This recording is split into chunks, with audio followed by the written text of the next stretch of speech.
All right, everyone. I see people are still entering the Zoom room, but I'd like to get going if we can.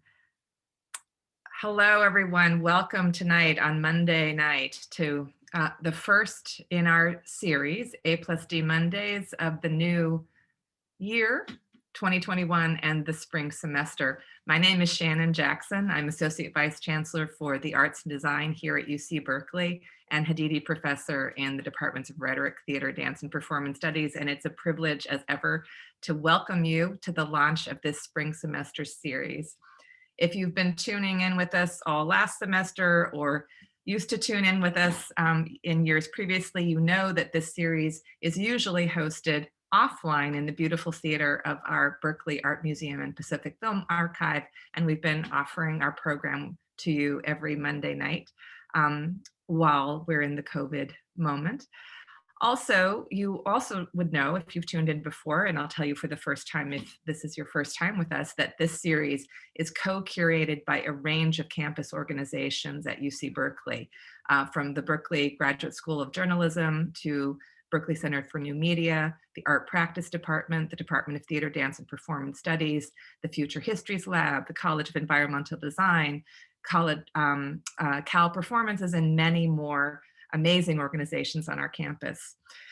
We decided to have the theme of togetherness, what that means online and offline, what that means as a hope and fantasy, as a reality, what that means as a concept and a practice to guide our discussions and presentations all throughout the semester. Some of you also know that this series is associated with a course for undergraduates at Berkeley, Humanities 20, Explorations in Arts and Design at Berkeley. And tonight is not only the first Monday program of the year, but also the first class, the first day of class for those students. So welcome to Hum 20 students. On behalf of the entire A+D team, to whom I'm always indebted, Paris Coates, Maya Nguyen, and Sean Seng, I wanted to welcome you to Hum 20, as well as to the first Monday program. As I said earlier, all of the campus organizations who participate in putting this series together decided collectively to name the series Together, Reinventing Politics, Reimagining Health. That name bespeaks our shared commitment to exploring what it means to gather online and offline at a time when our political lives and our embodied lives are in the process of constant and often unexpected redefinition, often necessary redefinition. I think tonight's program is going to make the urgency and necessity of that redefinition all the more apparent, thinking again and anew about what it means to gather, what the aesthetics and politics of gathering in place, online or offline, might be. We're doing so with a program that explores the act of performing cultural exchange on Ohlone Homelands.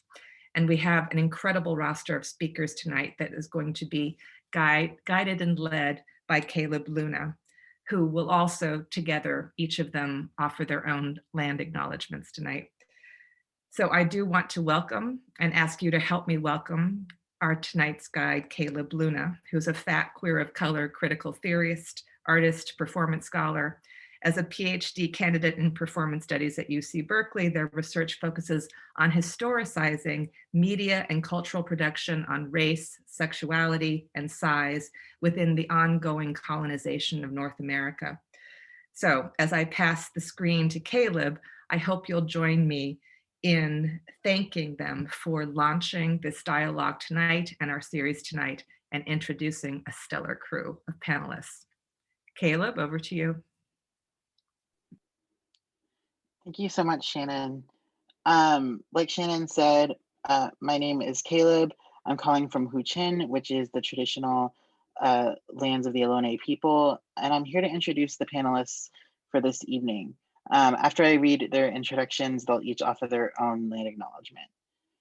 And first we have Pauline Lampton, who is a descendant from the clans and nations of the Tweed River Bundjalung and Mununjali Ugembe and a descendant of the Wiangambin tribe of North Tana Island, Vanuatu. Pauline is an alumni of NISDA and has since worked with many Indigenous and non-Indigenous choreographers and independent artists within Australia for a little over 25 years.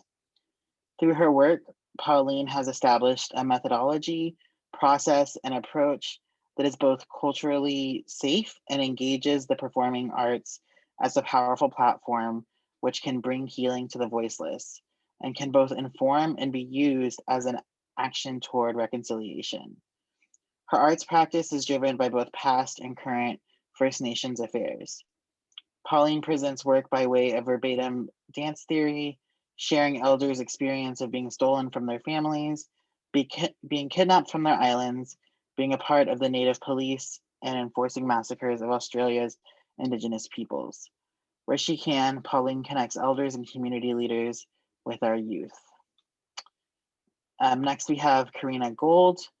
Karina is the tribal spokesperson for the Confederated Villages of Lijan Ohlone people, born and raised in her ancestral homeland, the Ohlone territory of Huichin. She is the mother of 3 and grandmother of 4. Karina has worked on preserving and protecting the ancient burial sites of her ancestors throughout the Bay Area for decades. She is a co-founder and co-director of the Segura Te Land Trust. Next we have Erica Estrada, and Erica is from the Redwood Valley Little River Band of Pomo Indians from Redwood Valley, California. She's very proud to be of service to the community, teaching Northern Pomo language traditions, history, and cultural competency. She serves on the Redwood Valley Rancheria Tribal Council as a secretary. Estrada is a traditional Pomo singer and dancer, and most important, a mother of 3 children. She enjoys helping and serving the children and communities develop their confidence to change the cycle of stereotypes and traumas to resiliency. So let's welcome our lovely panelists, and we'll have Karina start us off with a land acknowledgement. Horshetuhi Ka'atlashanka Ka'atra'at Karina. Good evening, relatives. It's my great honor to see my my sisters that are from across the waters, and I want to acknowledge Pauline and the number of ancestors that she brings with her. And it's a blessing to be in this space together across the waters of time. Our ancestors have this Pacific island, this Pacific Ocean that is relative to both of us and touches our lands and waterways. My ancestors would like to greet your ancestors in such a way. Thousands of years ago, my ancestors created this way of greeting one another. And so both you and Erica that come to our lands, the traditional lands of the Lishan people, Huichin, we offer you our foods and our medicines. We offer you greeting, and we offer you a place to sleep and rest your heads. We offer you gaming, and we offer you good laughter. We offer you our humble protection in our territories and homelands, and we hope that you have a good time here. Your ancestors come to take part in our feasts and take part in our ceremonies in ways that they can travel that we can't at this time. And so it's a blessing to see both of you again in our territories through this virtual way.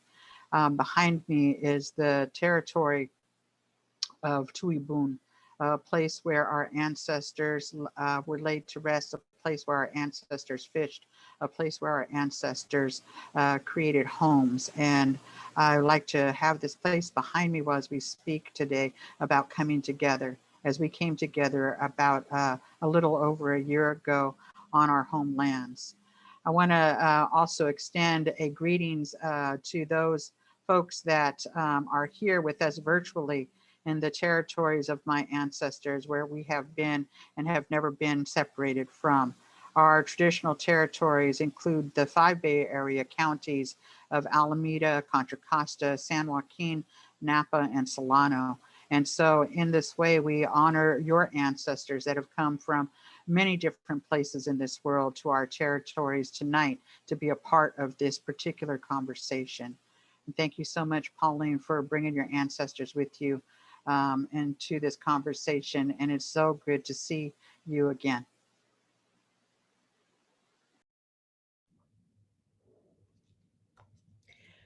Bugawan Karina. Ngay Miriki Bugawan Karina Ngay Janabi Nobani Yanyan Ohlone Yagun Huichin 2019. Ngay na Gijamurong Goro Yago Naringo Wajang. I just wanted to first of all, thank Karina and the families for allowing us to have walked on your country back in 2019, and again, allowing us to come into your space again, even though it is virtually. I'd also like to acknowledge the ancestors, not only our ancestors, but your ancestors and the ancestors from Redwood Valley Rancheria, little river band of Pomo families who have now crossed over. It is because of them that we are still here and we still have maintenance of culture, language, songs and dances. And it really is an honor to sit here and share time and space with you guys again. So truly honored to be here. And again, thank you to our wonderful hosts at UC Berkeley for allowing us to come together and to have this happening. So thank you.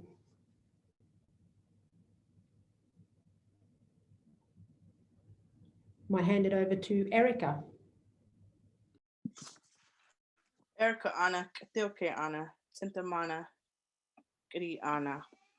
It's a great honor to acknowledge the traditional owners of the Confederate villages of Lisanan, Huichin, Ohlones, and just give thanks for all the ancestors that came before us and the legacy that they left here and the resilience that you've had, and just give thanks for allowing us to have been in your country and walk on your lands and with open arms and sharing all the wisdom and love and songs, and just being able to acknowledge all that you given to us so that we felt welcome. I also like to acknowledge the traditional owners of the family from across the waters in North Queensland, Australia.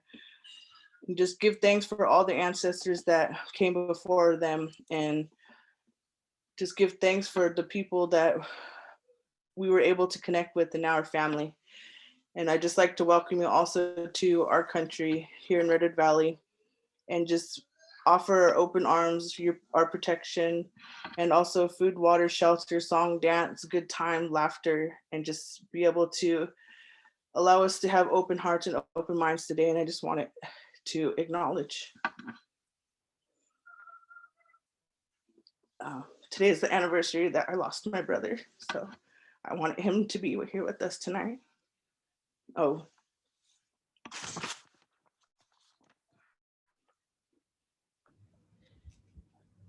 Thank you, Erica. And I think that that's a really important acknowledgement, as on this journey that we've had, we have lost some along the way, and those ones that we have lost have had very strong connections with us. And I think it's really important to always remember those ones that have passed on and who have crossed over, because we know that they're actually still with us and they are looking down on us. I know for us, we have our old people that are still watching, and we definitely want to pay respects. And I do hear you, sis. I think that we're going to make your brother proud through this journey, our ongoing journey. I think before we get started, I might just quickly ask Paris to show a little bit of a promo video so that everyone who is here and listening and watching, we'd like for you to have some sort of an idea of the context of the show that we had worked on together. So this is only a short promo video, it goes for about 1 minute and 30 seconds.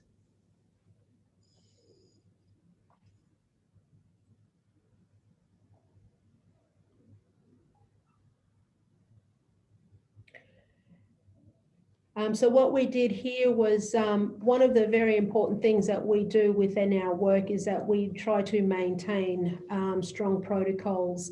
And over here, we still know how to, or it's very important for us to create the fire. It was a very important centerpiece to have, because our families from Pomo, whenever they do ceremony, they need to have that fire in the center. And feel free to add to that conversation, Erica. And here what we did was we had joined both our Yidinji families here from Cairns, along with Erica's boys from Pomo. And we created the fire. We also did a bit of a fire dance. The men did a fire dance around the fire piece, which then followed on with, as you can see here, with our women's fire dance. And especially in Australia, we have men's business, we have women's business. So we felt that that was a very important, that was something important that we wanted to show, that there were two separate businesses that would happen sometimes through ceremony. And so that was why we had the men's fire dance and the women's fire dance. So thank you for showing that, Paris. So yeah, I think, so it's fine for us just to start yarning, or which way? Yeah, Pauline, maybe you can share a little bit about the performance and how it came, how you got in contact with Erica, and then how it came to here to Berkeley. And maybe y'all can jump in whenever you have something to add. Yeah, sure. So one thing that we do here in Australia is that we are connected with an Indigenous leadership. I'm just going to play a bit of footage here. We have been some key partners in this Marama Indigenous Youth Summit that's held down in Sydney every year. And as a part of this journey, we've had family members come from North America.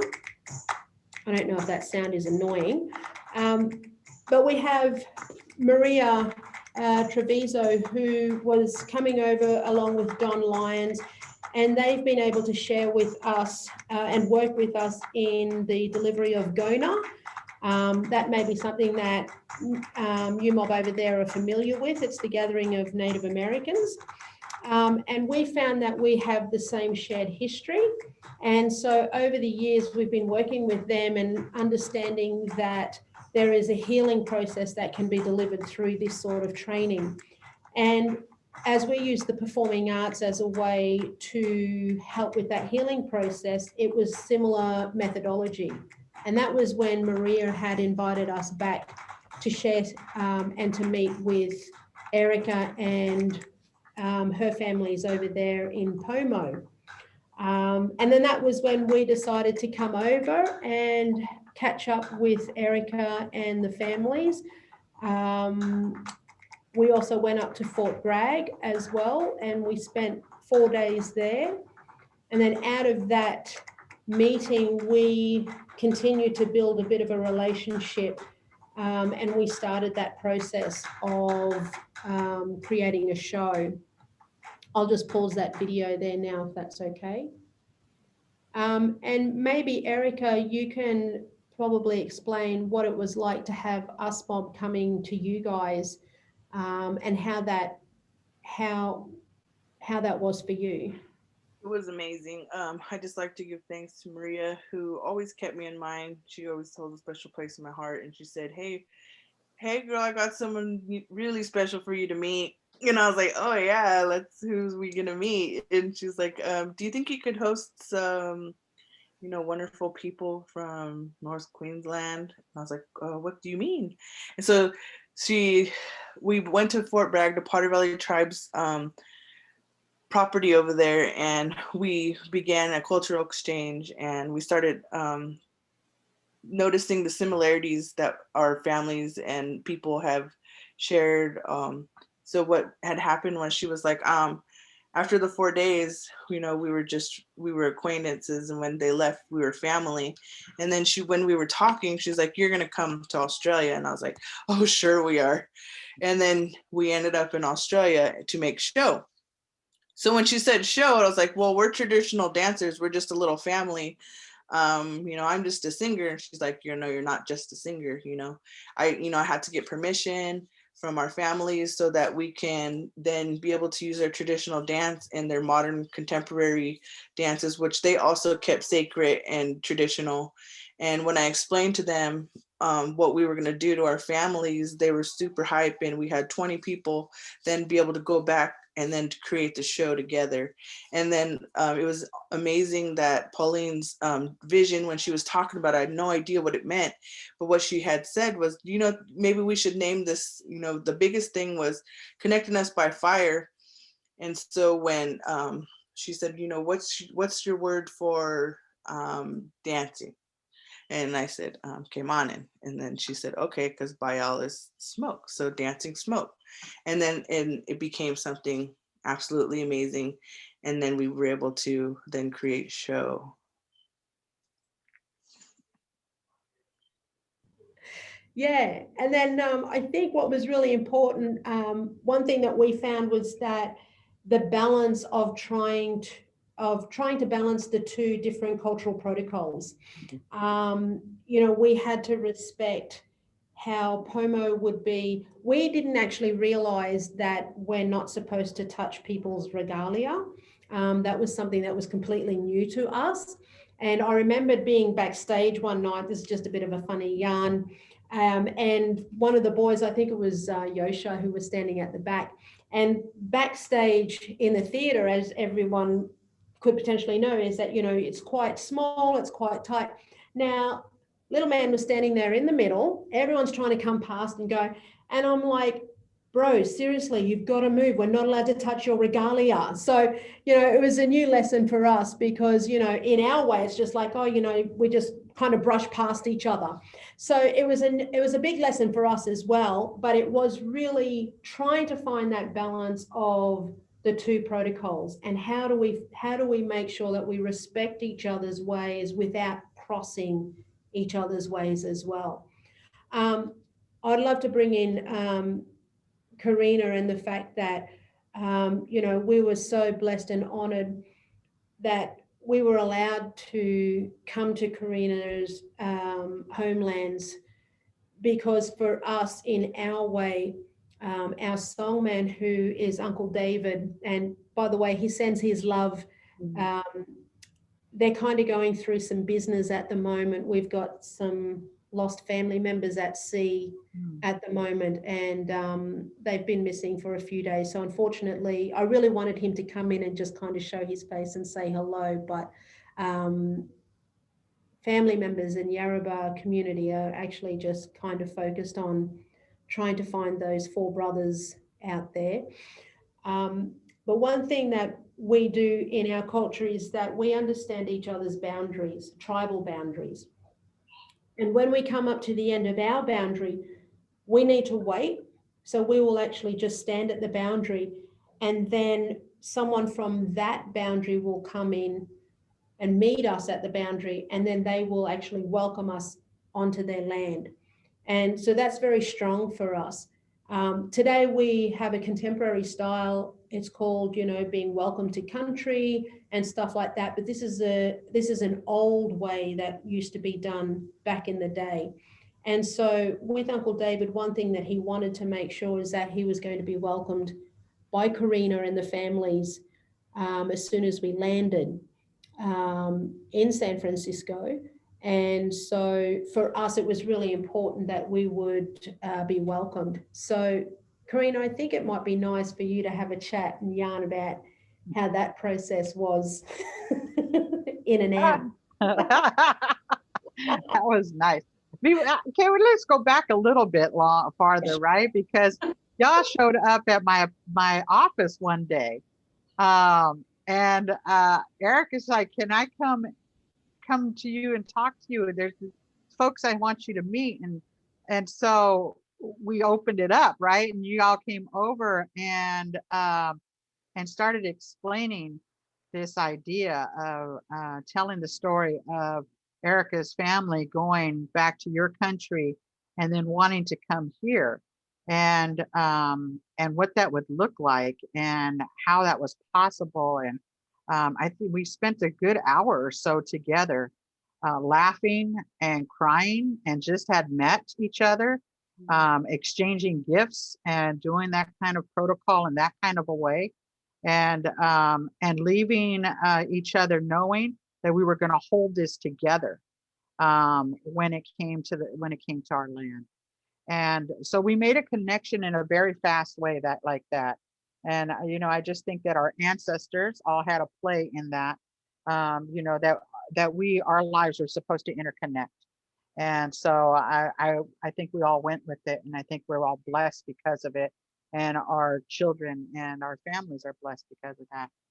And before I go any further, I just want to say, Erica, you've been in my heart all day. And so sending you and your family lots of love. And please, Pauline, tell Uncle David that we're praying for the families, for those young men to come home. So let's go back to the story, right? The story goes back, finally we figure out we're going to do this in Berkeley, and people get in touch with Lisa, and all of this stuff happens, and all the dream. And then I, as we're getting closer to the date, we find out Uncle David wants someone to meet him, right?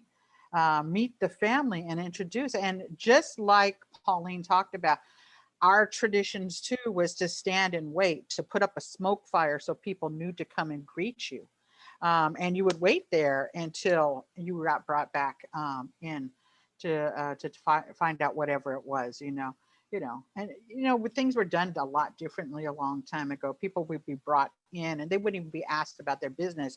You feed them, you gamble, you share gifts and stuff, and finally, ask them why they're there. But so Uncle wanted to be met this way, in traditional way. And there was this other person that had this big plan to get all of us together from the different tribes in the area to come together. And on the day that you all were flying in, you just don't even know the story of how that all went. But it ended up being on our tribe to come and get to the meeting. And so we were trying to figure out, where are we going to meet you guys at, right? Because at that time you couldn't go into the airports, right? Like a long time ago, in my lifetime, you could go to the airports and actually meet people. Now you can't do that unless you're going to pick them up from right on the curb. So we're trying to figure out what's the best way to do this, and it's crazy because when you think about this as Indigenous people in urban areas, right? These metropolitan areas, how do we do these traditions and carry them on? And so I'm looking online, trying to Google, where can we meet that's close enough by that we could all get there. And then also our tradition is to feed people when they come to our land, right? And so my mind was like, how do we feed these people when they get here? Because there was this whole extensive plan of somebody else's that we're going to do that. So I'm like in the last 2 hours trying to figure this out while you guys are up in the air, right? And so we figured out we're going to meet at an In-N-Out burger place, right? And In-N-Out to feed people and to welcome them to territory. So let me show you some photos. So anyway, so I'm a storyteller. I don't sing and dance, but I do tell a lot of stories, guys. So this is outside the In-N-Out burger place, and I'm welcoming Uncle David onto the land. We fed everybody first. Everybody got the burgers, the shakes, the fries, whatever they wanted, right? And everybody ate, and I think the young folks were especially happy that we met there. Oh, they loved it. There was a donut shop on the same property they were all trying to get to. Uncle exchanged words with us, and we welcomed everybody individually onto the land. And here's Peggy here, and holding that first baby already. And she came over. So all the young people lined up, and we individually welcomed them onto territory. And then sometime during the time you guys left and you came back into my territory. And we took you all to Alcatraz Island. And this is one of the only photos I have of us that day, because my phone died. But we spent hours at Alcatraz Island, hearing Uncle Eloy talk for hours on end. Nay. In the hot sun. In the hot sun without sitting down.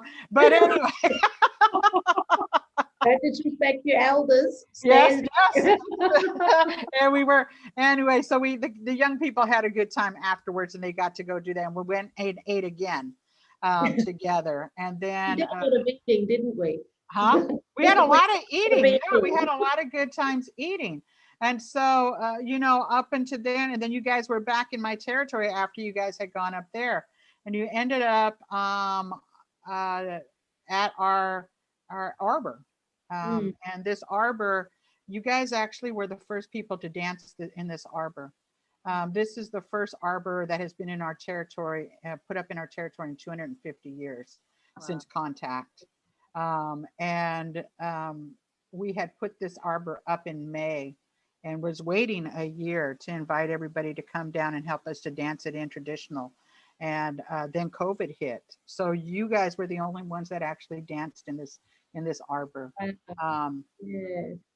And I might just quickly explain who Uncle David is. Oh yeah, well. please do. Yeah.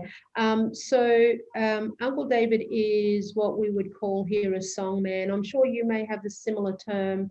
So over here we have different roles. We have song keepers, story keepers, fire keepers. We have a variety of different roles, but Uncle David is a recognized songman for not only for his clan group of Munding Alpi, but also for the nation, the tribal nation of Yidin. And with that comes lineage. So he would hold on to songs, and he shares those songs that could potentially go back 10, 20,000 years.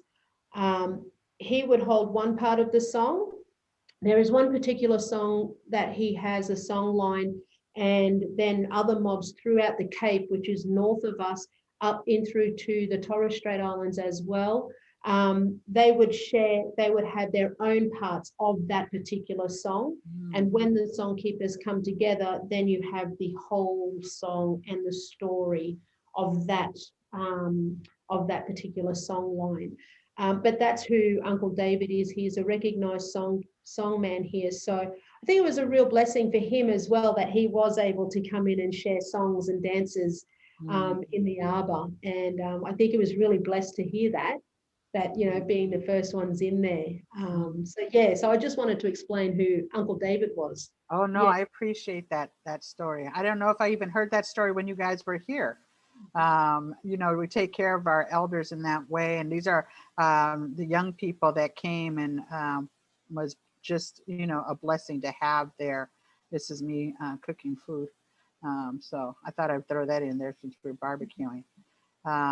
So we gifted, you know, everybody that came into the arbor. This is my daughter gifting, and these are the young people that were sharing their songs and their you know, their traditional music with us, and our elders were there and dancing. And so it was really blessing that Uncle David was there, and he's meeting our Auntie Ruth, one of the matriarchs of the family. And so it's just, you know, it's just a real blessing to have everybody come to the territory to share that. And, you know, and as we all come together, we remember those sacred places and those places that were that are still under threat, Mauna Kea. And so sending that blessing to our relatives in Hawaii as well. So that was, you know, it was just a beautiful blessing to have everybody on our home territory to share those experiences. And people are still talking about it, you know. Yeah. It really was a blessing. I think, Paris, we might go into, is it okay with Karina and Erica if we go into the differences of the two shows on both countries? So to give a little bit of context again about the show itself, Erica and her family that came across, I think there were, Erica, how many of you came across on that first trip? 20. Over, There's 20 over of us. to Cairns. 20. You brought 20 mob. Yeah, we had 20. Shut up. That's a lot of mob. That's deadly. That was a long time ago. Right? There's 20 of us. I'm pretty sure. Yeah. So what had happened was when Erica came over and the families came over to Cairns, we had a big contingency of mob here. So we had a choir, we had a singer-songwriter who shared song, we had an actor here, we had what we call our minis, our mini performers. They are primary school kids. We then had our senior dancers and we had guest artists as well. So we had a big mob in our show here. I think we had cast and crew of potentially over 60 people in our very first production. And so doing the show here in Cairns, Paris, I might get you to show Tree in Cairns. So we're just going to show you a little bit of footage. But while that was done here, it was heavily Yidin, Bama. Bama is the people, Aboriginal people of the land. So it had that very Bama feel, far north Queensland feel here. And we're just going to show you this section. It's called Tree. It's a poem that is written by an Aboriginal activist from back in the day. But through me, the tree you will be. Nothing comes through me, except through the one living gateway to be free. I am the tree.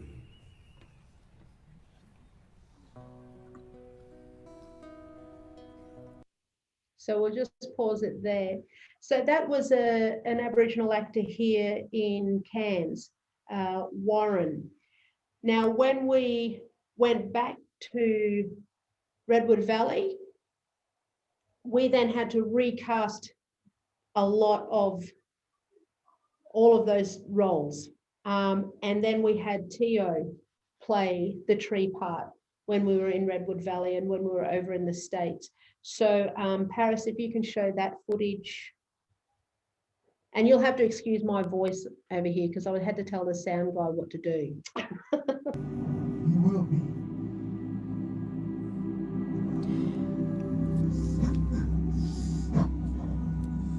For nothing comes through me, but the one living gateway. To be free.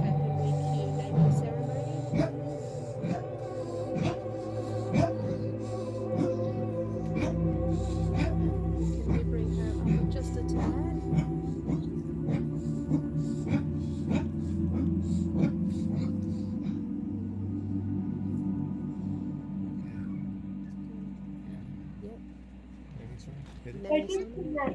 in that small section there, you can see that the element of the actual show was completely different. It was vastly different. When we went to Northern California, all of a sudden the show belonged to the Pomo families. It belonged to those of the land that lived over there. We had the ancestors from Pomo watching over that show. All of a sudden it became Pomo. It was no longer our show. It was now Pomo show. And I think that that was the beauty of that.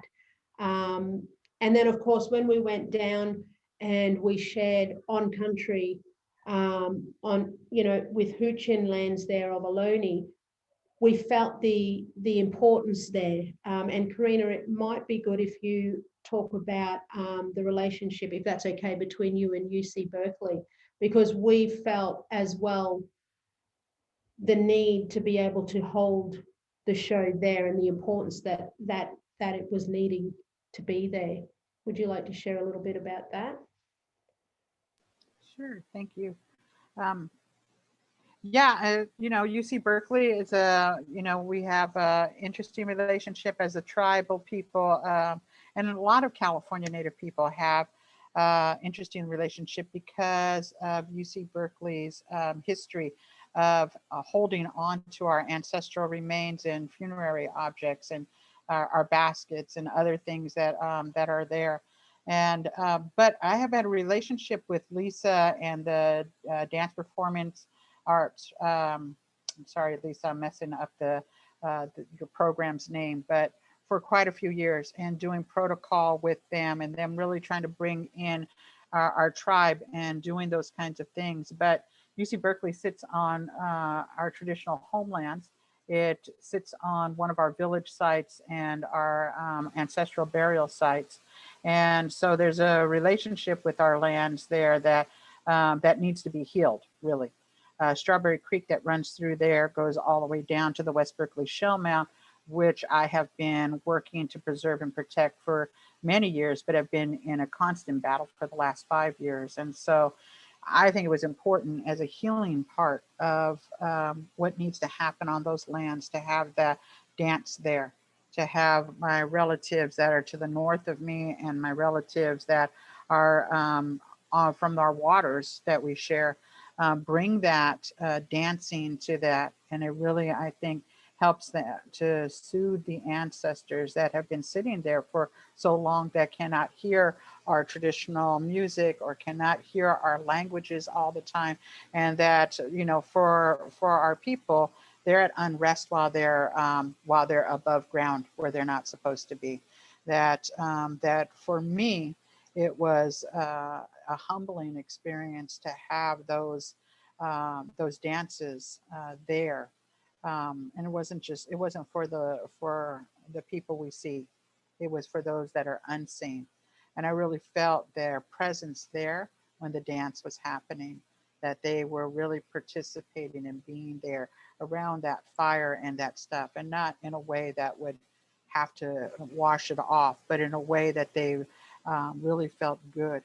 And so, you know, for me, that's what this connection is about. It's about how do we, this connection of coming together to do this healing when sometimes the folks from here can't do it all the time, but that we are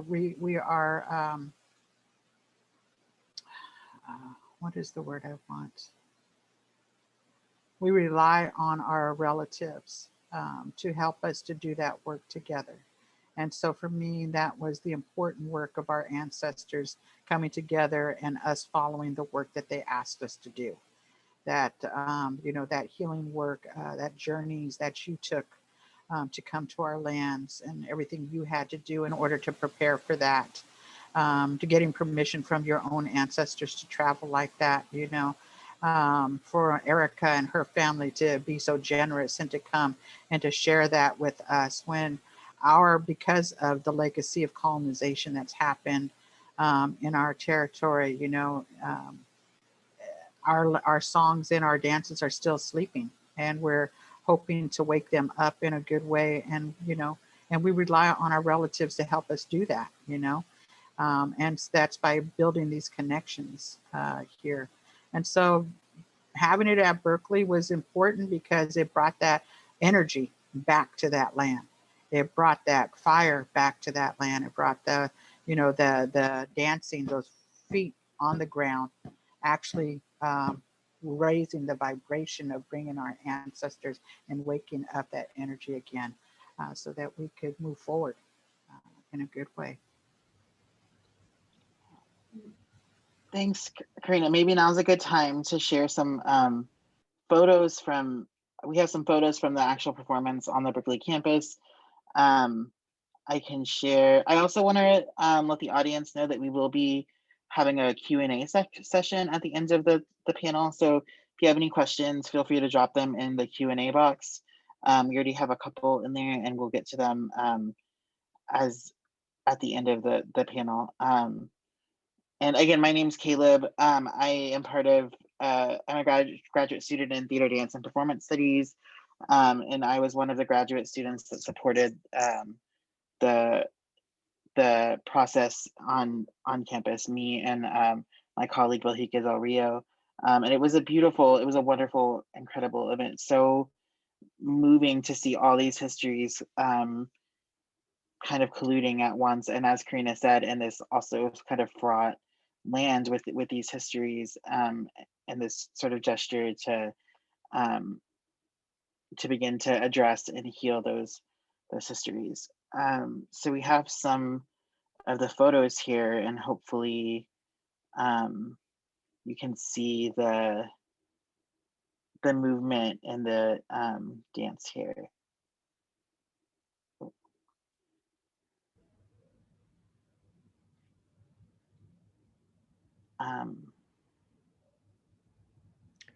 Yeah, so this particular dance here, that's the women's fire dance, and the importance of fire that it plays in the role of women in our communities.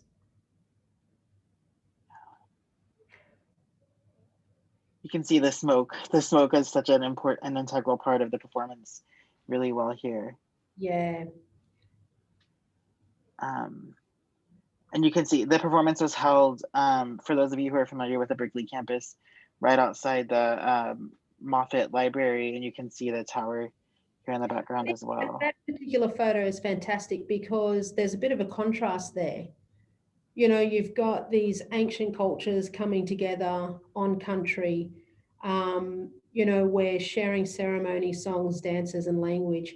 And then in the back, you know, you have these structures, these westernized structures. And I think that that's quite stark, that image. Thank you for sharing.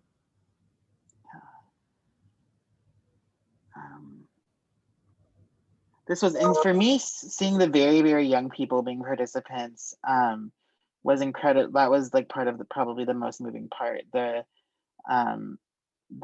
inclusion of children in the ceremony and dance.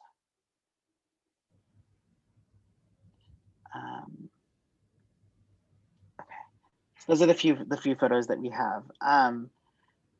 Do y'all want to maybe talk a bit about the process of getting the the ceremony and performance together on campus?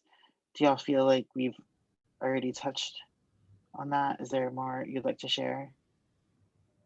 I think just something that Karina had mentioned just in her last discussion there, for us, you know, when Karina was talking about the healing process, and it's really important to connect with other families. I think that sometimes one thing that Karina was saying is that we are stuck in a bit of a bubble.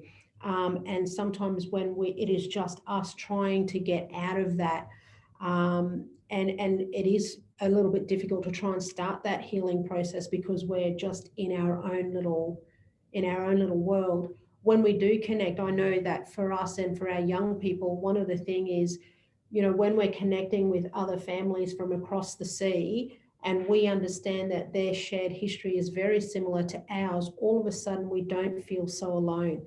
We don't feel so isolated in our struggles. And, you know, with the intergenerational trauma that currently exists within our communities, within our families, we understand that there is strength.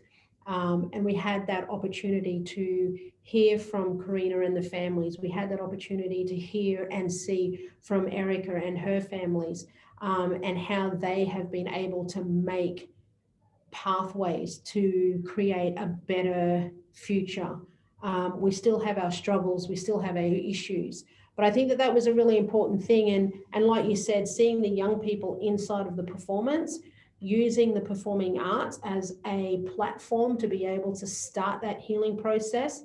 It is a non-verbal way of explaining, this is what's happening to us. We can't handle it. It's too hard, you know, but it's a way that they get to express themselves as well. So I think that that was really important for us to bring those young people over, and to connect. So, you know, again, thank you to Karina and Erica for allowing us to be in their countries and to connect with the elders. It was fantastic. I just wanted to bring up, there was 8 of us that went over because there was 20 of us this one the next time. Okay, but I just wanted to correct myself. I was like, dang, that was a lot of people. Anyways, when we were over in Sydney, there was a young man there named Jared, and he asked my son, he's like, you know, what are you a dancer? He's like, I was born to dance. And then he's like, you're legendary. And then he was just like, wow, that's very powerful, because when I actually conceived my child, I knew that I was going to break the cycle, that he was going to grow up in a traditional home with songs, dances, and language that's going to allow him to, so he knows exactly where he came from. So we don't have to live in that vicious cycle of being stereotyped as, alcoholics and drug addicts. And, they've never, not one day, seen me under the influence. So they know that who they are. And so those littles that were in the circle, those are my sons and my godson. And they took so much pride in this. Like, they were tired, but they still, got into it. And they definitely know who they are and where, and that they have family in all these different areas now. When we go places to sing and dance, like, it is such a blessing for us, because we're still here. We're not just in history books and in the archives at Berkeley. We're waking up the language, like you said.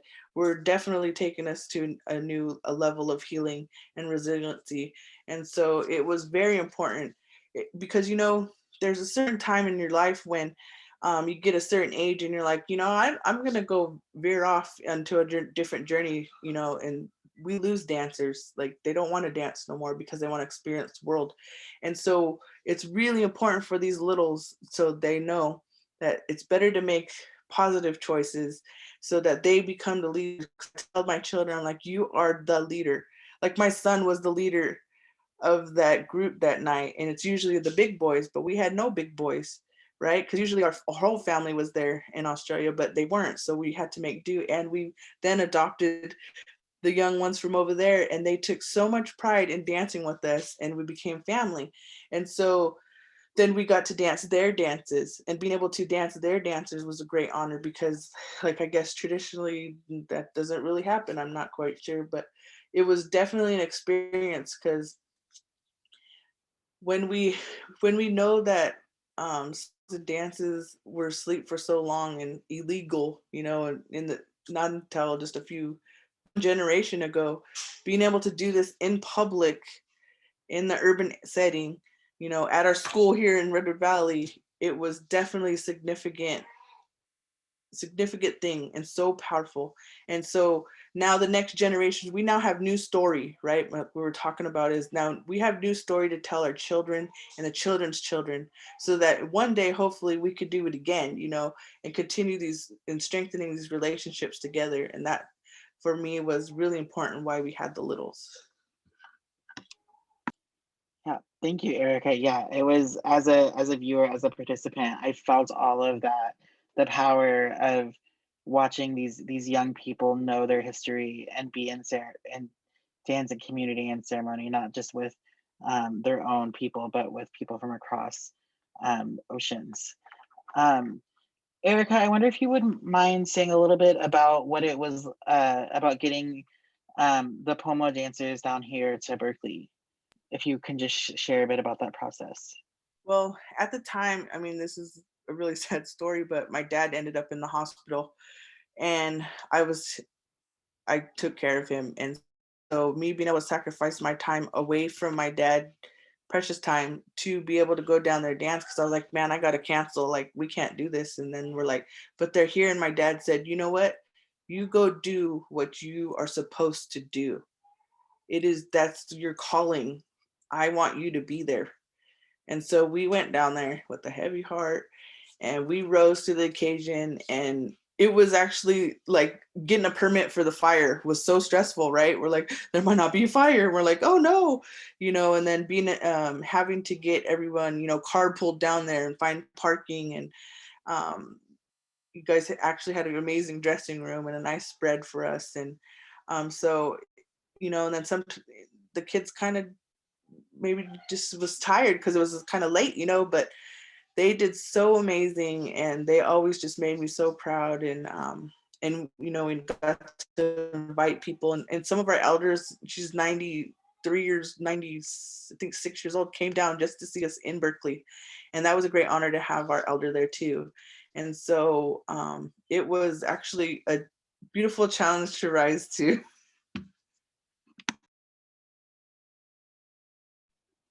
Yeah, thank you.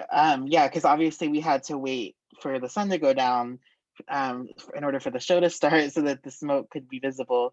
Right. And as you mentioned, negotiating the sort of the colonial structures of the permits for the fire and those kinds of things,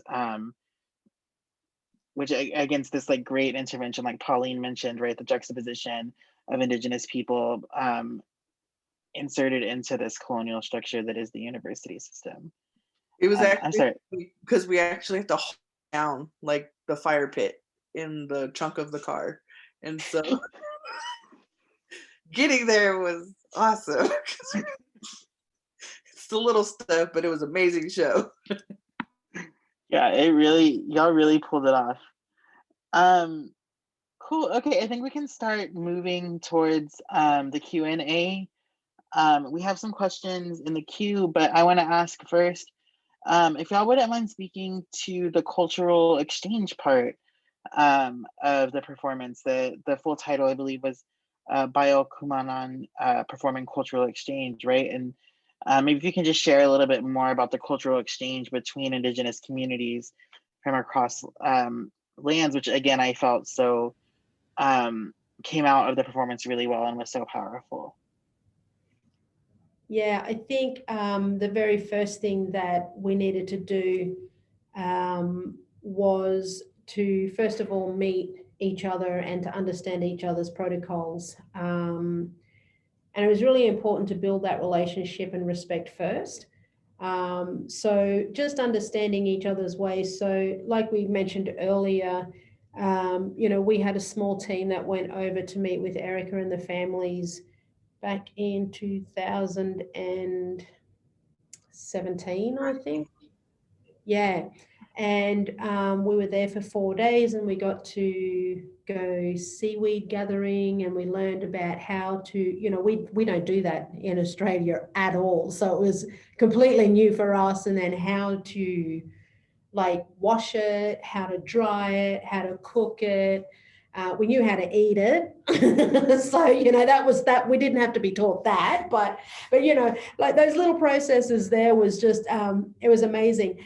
And then when Erica came over and the team came over here, I think we just spent 1 week, which certainly is not enough time, but Erica and the team got to spend a week with the mob here. I don't even think we did too much on this show. We did a lot, but the focus really was just about connection and that cultural exchange there. And then, of course, when we came back over, having that time with Karina and the elders there. So I think that that's a really important part of the process. The show that you saw, it looked great, but there was a lot of protocols embedded in the actual show and in each different section. And that really was just the expression of our relationship with each other. And if it was a deadly show, it was a deadly relationship. So, yeah. I just also wanted to point out that what definitely was so similar was the fire and how we were all connected by the fire. And in their culture, and they have naming ceremonies for their children and their smoke ceremonies. And we also had naming ceremonies when our children are born and brought into the roundhouse. And so that was so similar that they created this amazing dance. Like when she was talking about having contemporary dance with something, a traditional, it was just, I didn't understand, but then we got like really shy. My niece is really shy, and both of them, and they went out there and they just, this is how we dance like this. And so then they incorporated it into their contemporary, and it was so amazing. And so what we found was being able to take the strengths from our children and our people, and being able to keep it traditional, I believe, and being able to, make it into something, that's, everlasting. And I think that also being able to be a singer, it was fun to share song, with Uncle and him being able to, he had so many questions. He's like, we're so similar. Like he couldn't believe it. He's like, while my people went. And so being able to connect with their elders and then welcoming us to their country and sharing gifts and having that exchange and being able to sit down and talk to an elder, it was such an honor, because they looked at me as an elder, because when I went over there, I was pretty much one of the oldest ones there, and we couldn't bring our elder over. We don't have those kind of elders in our tribe. Like, our oldest elder isn't culturally appropriate, and so I have my mom and my aunties, and that gave us a blessing. And so I would pretty much went over there to represent, as an elder, and I guess I had enough knowledge and was able to speak to them and at their level, and it was amazing. And so being able to share that time over in their country with their elders and hearing story, and being able to create this amazing show was definitely amazing. Yeah, thank you for that. Karina, did you have anything you wanted to add to that?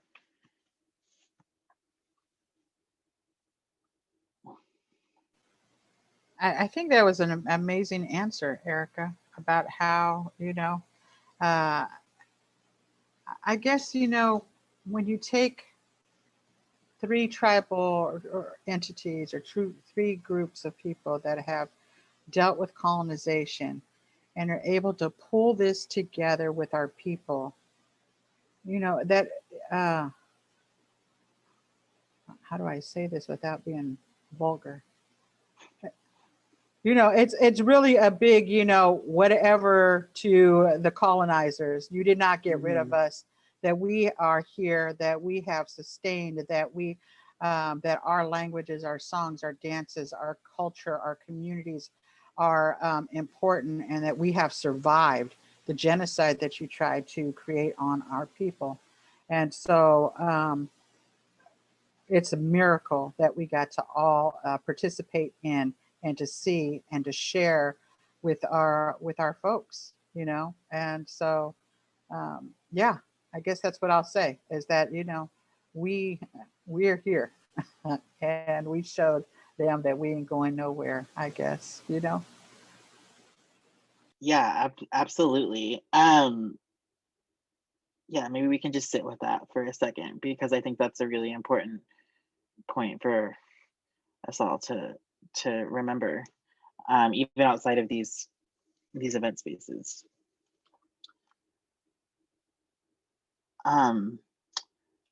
So one of our questions comes from an audience member, Sama. I'm sorry if I'm mispronouncing this. And they asked, the performance showed how different tribes gathered together and became family. They ask, what's the political message behind this? I guess, Karina, you just spoke to one political message behind that, one very important. Is there anything more that y'all would say? Some added layers to that, the political messaging behind the coming together.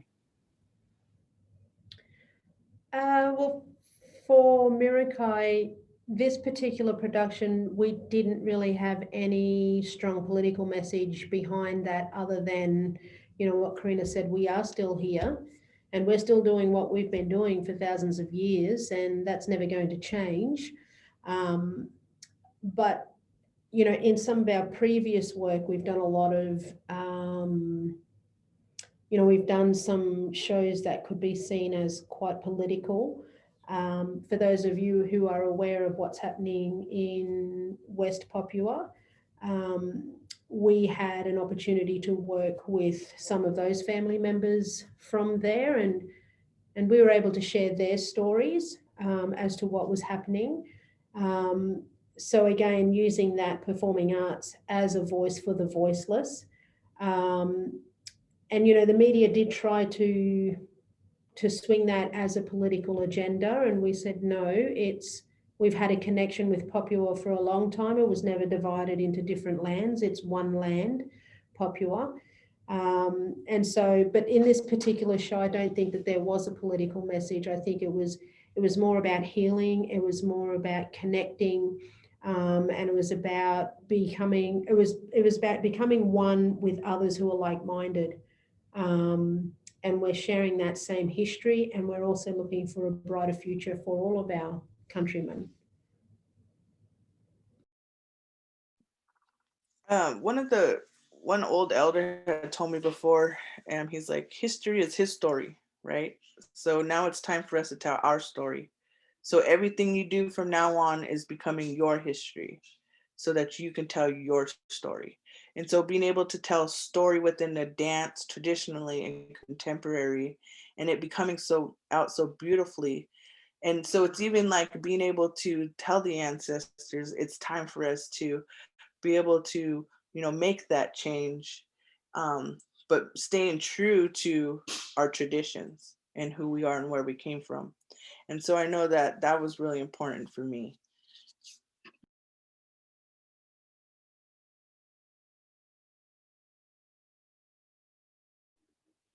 Amazing. Thank you. If there's not something else anyone would like to add, we can move on to I have another question here from Jacqueline Shea Murphy, who some of us are probably familiar with. If we can unmute Jacqueline and she can ask her question herself. Oh, hi everyone. So nice to see you. Yeah, I just was, first of all, thank you for this beautiful discussion. It's been so lovely to listen and learn from you all. I was struck, Karina, when you said that our songs and dances are still sleeping and that you want to wake them up and that you rely on your relatives to do that. And I wondered if you could say a bit more about this process of waking up your dances and how working with these relatives has been part of that process and might be going forward and where it's at now. I'm very excited to learn more about what's happening in that realm. Thank you for that question. Yeah, so, it's like when our languages, we say that they're asleep. They didn't die. They didn't go, they didn't go away. They're just sleeping and waiting for us to pick them up and to wake them up again. And then the same with our songs and dances. Our traditional homelands have been impacted in different ways than our relatives that are up north. And because we've been so urbanized, we've been invisibilized by our entire territory.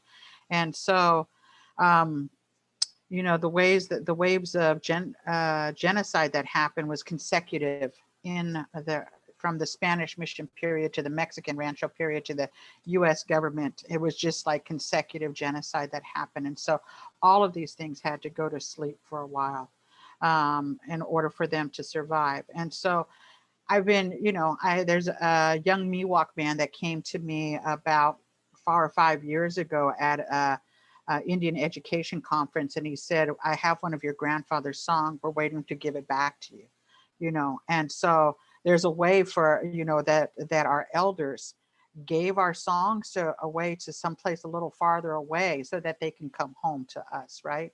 There are our Pomo and our Miwok relatives whose regalia is like our regalia, that we are going to ask to help us to bring that regalia home again.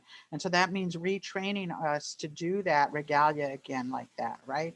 And so making these relationships like Erica, with Erica and other folks that have like minds like that, so that we can do that work together. Creating that arbor that we put up was really the intention of bringing our relatives, like we had for thousands of years, from miles away, to bring those dances back to that center again. And so when we begin to make those relationships of dancing that fire together, dancing that circle together, then those dances, those songs, those things come back to us in the way that they're supposed to, right? Creating this relationship with one of our elders who had left here, and he's part Ohlone, but he's also part Pomo. And so he went and lived with his mom up there. And so bringing him back and grew up learning those dances and songs and bringing that back here to his other homelands and stuff. And so it's really about trying to figure out, how do we do these connections? And our dream was for us to go to all the big times throughout last year in order for us to bring protocol and bring gifts to dance leaders and to leaders, so that we could begin to do that healing process and bring it home. And then COVID hit, and so we're unable to do it in that kind of way. So we're waiting, because in our ways we also believe that that this sickness that is here right now is trying to teach us some different kinds of lessons. And so not to put it in our mind that we have to go right now and put anybody in danger, but that we need to sit and dream it some more, and to pray it some more, and that it'll happen in its time.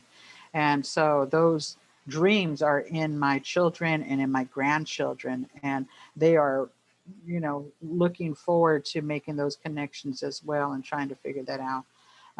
And so that's where it is right now. It's in this dream space and this prayer space and this putting it out to the world that this is what's going to happen, and that those that they're going to come home again and wake up. And so I hope that we had talked at one time with UC Berkeley a few years ago about what would it look like if UC Berkeley actually gave us land to dance back on. What would it be like if UC Berkeley actually helped us to bring that regalia? How about them giving us the space to do that, to bring in traditional teachers to do that work with the people on whose land that they are squatting on? What if we were to able to do that kind of work as a part of the the relationship that needs to be healed on that land that's in our territory again with this institution. So there's different ways of dreaming this up, and and I'm open to all those ways of doing it because it's necessary. What we're told is that when we dance those dances that are supposed to be danced in our lands, that it's not just dancing those dances of healing for our people, but it's for everybody, that everything that's now living in our territory. And so it's our responsibility to dance those dances. And so that responsibility didn't go away just because it was outlawed. It's just it needs to happen in order for everybody living here to be healthy in our lands. And that's a long question. See, I talk too much. That was beautiful. Thank you, Karina. We have another question from Shannon, which I think some of you have already spoken a bit to, but maybe there can be some elaboration. And Shannon asks, responding to the stories about the fire permit, the university structures, or in an outburger, next to Erica, Karina's, and Caleb's framing about what it means to work within colonial or neoliberal structures, can you help students think about what it means to experience these processes as the continued oppression of colonization versus what it means to experience it as taking control and redefining colonial structures, and what it means to maintain tradition?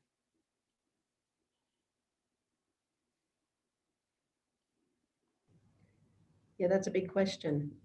I don't even know what some of them words mean, them big words. Yeah, liberal, what's that?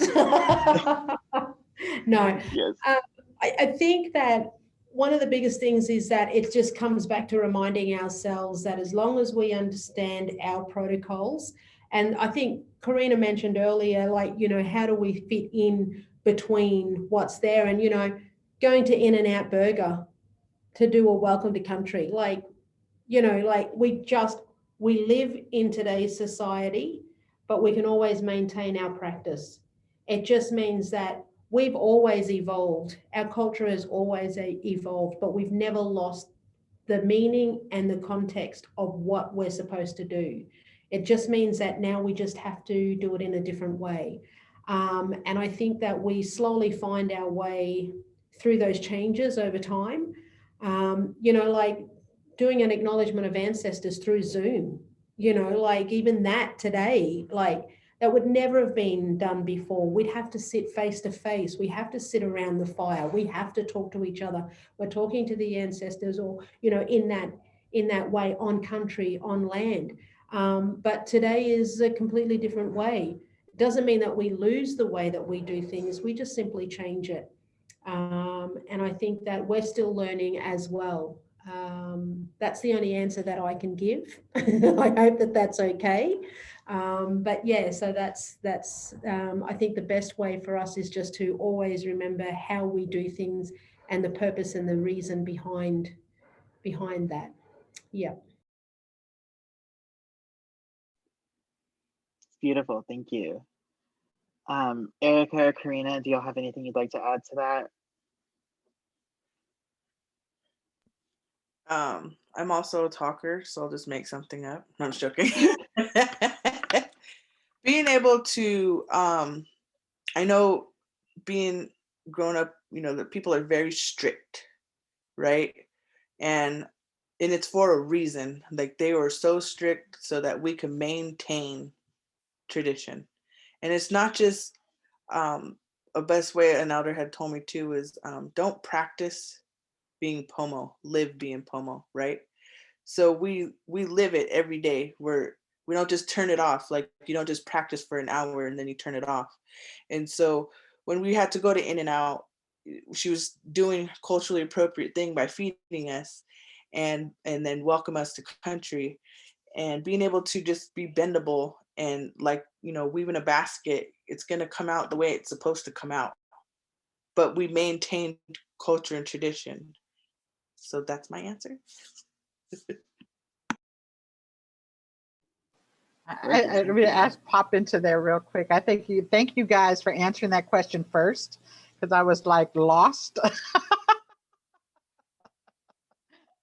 But I love that that malleable, bendable thing, and it was, and I think that one of the things I've learned over the years is that you have to just let go and let the ancestors do it. And as long as you come in with a good mindset, it's going to happen in a good way. And you don't, otherwise you come in with this anger or frustration about it, and it's going to be not good. And there's nothing you could do to fix that train wreck, right? And so we laugh about it. And I think that that's the one good thing about Indigenous people, is that we're like, okay, well, that happened. And so it's a story, like Erica said, it becomes our story. And so that is a story that will be told for generations now, about how this one time our relatives came from all the way in Australia, and we met them in a traditional way at In-N-Out Burger. And it's good, and it makes people laugh, and it makes people wonder, and it makes people think, and it makes people, why is that? Why did that have to happen? And I think people need to ask themselves those questions as well. But I enjoyed that we figured it out together. Yeah, thank you. I mean, it is a fantastic story that brings up all of these, there's humor, there's these questions, there's these, these examples of the ways that these practices are still ongoing, even outside of In-N-Out. Okay, I think we have time for one more question, and we'll move to Lisa. Lisa, would you like to ask your question? Hi everyone, thank you so much. It's just I'm muted, so you don't hear me laughing and being with you all. It's just so, your brilliance here tonight and your sharing is so heartwarming, and just thank you so much for what you brought to Berkeley and for coming back and having this chance to reflect on what happened.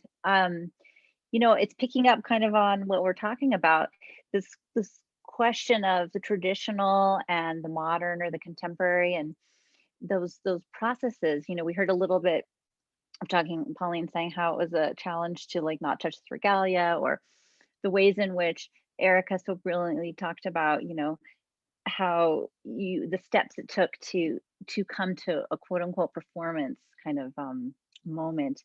And I'm wondering if you, particularly Pauline and Erica, could talk about maybe some of the subtler things or processes where you landed in that relationship of ceremony versus performance, and some of the maybe tensions there, and also talk about maybe best practices so that young people who, I think about, say, Martha Graham, who appropriated Native culture for her contemporary modern dance pieces, and this situation was so vastly different from what was going on historically in modern dance in the US. And I don't know if maybe you could speak about ways in which, honoring protocol, honoring land, honoring how stories and dances and songs are passed in a way that allows for the bending of the basket weaving and not the breaking of the basket. Thank you. Sure. What I might do is I might just bring up something here. This is a little bit of how Miriki works. I think this is probably the better way to explain it, if that's okay. With the mob that we work here in Australia, we have our methodology, and it's based on the 5 founding pillars of Aboriginal society. Around the country, there may be 4 pillars, there could be 3, there could be 5 or 6, but it's all generally pretty much the same. It's all about connection to land, connection to each other. It's all about maintenance of law and protocol and those sorts of things. And one of the things, the next thing is that this methodology, it then pretty much governs our 6-step process, which I'll just throw up here. The first thing that we wanted to do is that it all comes back to relationship building. That's what it comes back to. It's not about doing a show. It's not about just a quick, hey, how are you going? Let's get together. Let's create the work and do this really deadly show. Fabulous. It's not about that at all. It's all about having those first connections with each other. It's all about going through and understanding the protocols that are really important to culture, not performance. It's all about the maintenance and the heritage of what was passed on down to us from those elders who have now crossed over. So for us, those are the most vital steps to start with. And I think that with Erica and with us, one thing that Erica and the families over there were saying is that they come together for blessings and ceremonies. And for us, that word ceremony, that's something else over here for us. And it's something that we could not do. So when we went over to Redwood Valley and we started to share our stories and our songs, the collection of that together, that's what we had to say. We weren't allowed to say ceremony. And with Erica and the team, they weren't allowed to say shows or performances. So all of a sudden we had to create a new language, and that was, we're here to share time and space, and we're going to share these new stories. It's a collective coming together from across the way, and how we have created that new relationship as family. We were no longer just different mobs. We actually became family because of the cultural exchange that we had done previously. Lisa, I hope that answers enough of that question. Yeah, it's really helpful. And I just want to acknowledge, Karina, too, the relationship to Berkeley and the years of work that we've started, we've had together, and just acknowledge that process there, and hope that we can continue that work together and make space for exchanges like this future. And I just want to acknowledge, Karina, for your generosity to invite us onto the land of the villages of Lejeune. And thank you so much for having given us that permission to do this work. Thanks, Lisa. I just wanted to also just give big thanks to Lisa, because she's actually the one, when we went to Berkeley, advocating for us to be able to use space. Don't worry about a fire permit because I'm going to make sure you have that. Don't worry, we'll have your dressing rooms, and don't worry, we'll make sure that no one's ever hungry. And she invited us to her home, to share a meal with her, and I just wanted to give her thanks for that. But also, there was Pauline's like, maybe we could. I just want to share this one second. Maybe we could record your part. And I was like, oh no, we go live no matter where we're at. I knew I will not sing, and you cannot use. How are they going to dance to a recording? That is just mind blowing. She's like, no problem. Whatever you want, sis. Because I was like, what are you talking about? No. So it was really coming to the understanding that we're not going to bend on this, and we're not going to, disrespect our elders. And staying true to the real message was, like Pauline said, the best way possible is maintaining that family relationship.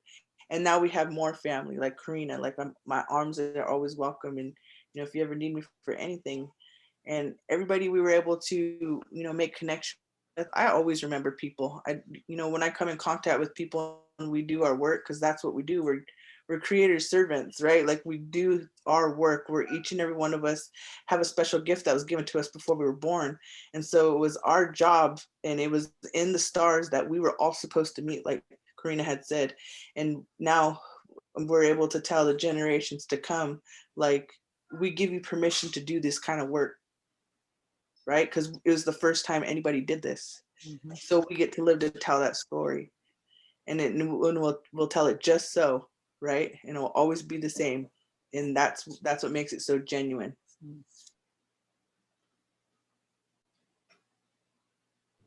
And I might just jump on that acknowledgement as well. I'd also like to acknowledge Jacqueline. We met in New York, and it was through Jacqueline that we were able to then have that connection with Lisa. And then, and that's, I just wanted to give that quick shout out for Jacqueline as well, for making those connections. So, yeah.